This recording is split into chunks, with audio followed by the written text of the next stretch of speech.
कर्जा मुक्त तब होता है जब व्यक्ति की दुकान, व्यापार, व्यवसाय, जिस जगह पर जिस काम के लिए जाए वो काम फतेह हो जाए, वो काम सफल हो, वो कार्य उसका सफल हो। आप जिस कार्य के लिए जा रहे हो वो कार्य आपका सफल हो तो लक्ष्मी घर में आए तो कर चुके। मालूम पड़े इससे लिया, उसको दे दिया, उससे लिया, उसको दे दिया, तो ये कर्जा चुकाना नहीं हुआ। कि आपके घर में यदि गोबर का कंडा जलाकर, गाय के गोबर को, सूखे हुए कंडे को जलाकर अगर आहुति छूट रही है, कंडा भी नहीं जलाया, गैस पर भी बनाए हुए भोजन की 5 साकल्य छूट रही है, वो भी नहीं करा, भगवान के सामने कुछ धूप रखकर आप 5 साकल्य अन्न की छोड़ रहे हो, घर में जो भोजन बन रहा है, जो आप अग्नि में अगर दे रहे हो, तो उसका भाग ये रहता है कि उस घर में कभी हार्ट अटैक नहीं हो सकता। यजुर्वेद कहता है, हमारे शास्त्र कहते हैं, स्कंद पुराण, शिव महापुराण की कथा कहती है, अग्नि पुराण कहती है कि अग्नि की 7 जिह्वा में से एक जिह्वा ऐसी है जो रोग को हर लेती है, भारी जो बीमारी है वो उसका हरण कर ले। बस आज के समय में लोग ये कलर बेकार ना हो जाए, जो सीलिंग लगाई है वो बेकार ना हो जाए, इसका कलर खराब ना हो जाए, सोफे का कवर खराब ना हो जाए, कहीं ये धुआं ना लग जाए, कहीं इतनी आंखों में चुभेगा। अरे भाई, या तो उसे बचा लो या स्वयं को बचा लो,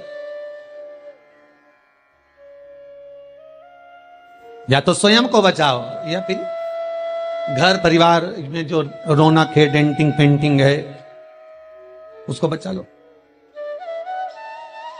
अग्नि देवता कहते हैं मेरी 7 जिह्वा है, पहले नंबर की है मेरी काली, जो भोजन को लेकर प्रेतों को देती है।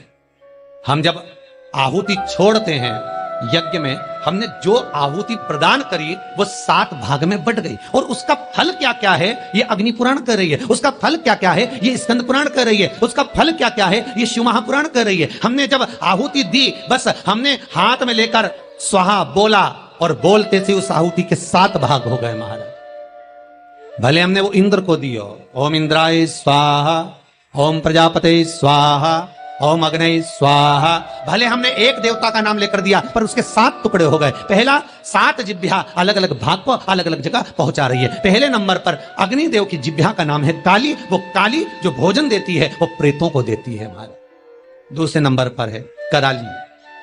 कराली भोजन को लेकर जो कुंवारी अवस्था में मर जाते हैं, अधोगति में शांत हो जाते हैं, कराली अग्निदेव की दूसरी जिह्वा भाग उनको प्रदान करती है।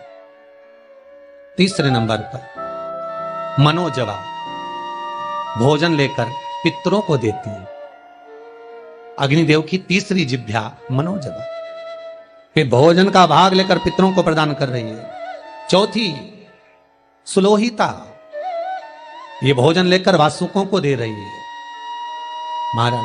5वीं ध्रुमवर्णी, ये भोजन लेकर देवताओं को प्रदान करती है। 6ठी स्फुलिंगी, ये अग्नि की वो जिह्वा है स्फुलिंगी कि घर के अंदर धूप जो छूटती है, अग्नि जो साकल्य भोजन आदि हम घर के अंदर देते हैं, ये स्फुलिंगी एक जिह्वा अग्नि देवता की ऐसी है जो घर में से रोग को हटा। फिर निवेदन करूंगा, हार्ट अटैक की बीमारी को हटाना है तो घर में 7, 5, 3, 2, 1 तुम्हारी मर्जी पड़े उतने जो घर में भोजन बने वो अग्नि देवता को जिमाना है। थोड़ा सा धुआं जरूर होगा, धूप लगेगी तो धुआं तो होगा, पर बड़ी बीमारी घर में प्रवेश नहीं करती। क्यों? अग्निदेव की 6ठी जिह्वा स्फुलिंगी रोग, बड़े से बड़े रोग को, यहां तक शास्त्र, आप पहले का इतिहास उठाकर देखिए, पहले के समय में अटैक की बीमारी नहीं होती थी, हार्ट अटैक नहीं होता था, शुगर नहीं होती थी, ये ब्लड प्रेशर नहीं होता था। आज के समय में सारी बीमारियां हो गई। क्यों? क्योंकि घर तो बड़ा बन गया, बंगला भी बड़ा बन गया, ऐश्वर्य राम की वस्तुएं भी बहुत हो गई, पर घर में जो प्रतिदिन 5 आहुतियां पूर्व के समय के लोग दिया करते थे, घर में 5 आहुतियां जो चूल्हे में छूटती थी वो आहुतियां बंद हो गई। उसका स्मरण फिर प्रारंभ हो, जगत का फिर कल्याण।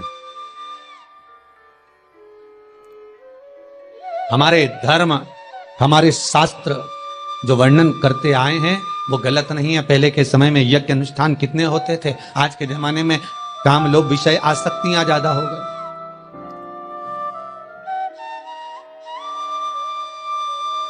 छठे नंबर की अग्नि देवता की जिह्वा का नाम है स्फुलिंगी।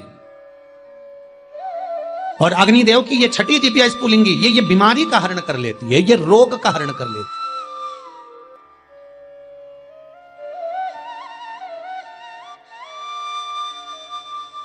क्यों भैया?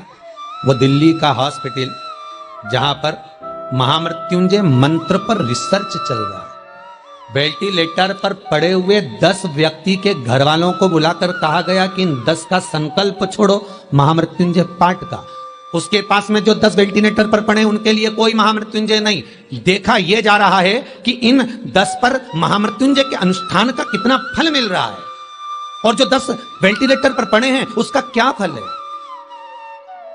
वहां के डॉक्टरों जब रिसर्च करते हैं, अखबारों में भी आया, फेसबुक यूट्यूब पर भी डला हुआ है, जब उन्होंने हॉस्पिटल का नाम तक डला हुआ है, जब अखबारों में आया, देखो असर क्या देखने को मिला।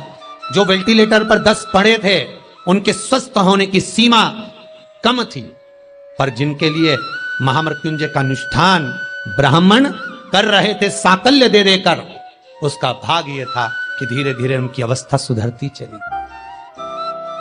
फिर निवेदन करूंगा, अकाल मृत्यु वो मरे जो काम करे चंडाल का, काल उसका क्या बिगाड़े जो भक्त हो महाकाल का। आपकी चित्त वृत्ति में अगर शिव है, आपकी चित्त वृत्ति में अगर शंकर है, आपके मन में अगर शंकर समाया हुआ है, बाल बांका नहीं हो सकता।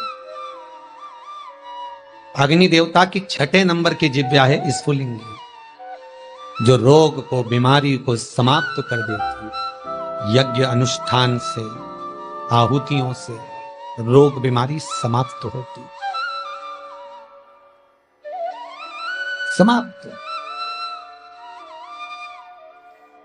7वें नंबर की अग्निदेव की जिव्या है विश्व रुचि। विश्व रुचि जो दरिद्रता को दूर भगाती है, लक्ष्मी का प्रवेश कराती है। जिसके घर में अग्नि के ऊपर सांकल्य दी जाती है, भोजन दिया जाता है, हम तो यहां तक कहते हैं कि आप कंडा भी मत जलाओ, आप गैस जलाते हो तो गैस पर ही थोड़ा सा कुछ छोड़ दो। अग्नि तो है ना, किसी रूप में भी है तो अग्नि, आप उस पर ही छोड़ो। नियम, यज्ञ करता ब्राह्मण और यज्ञ करवाने वाला यजमान, दोनों को ध्यान रखना चाहिए।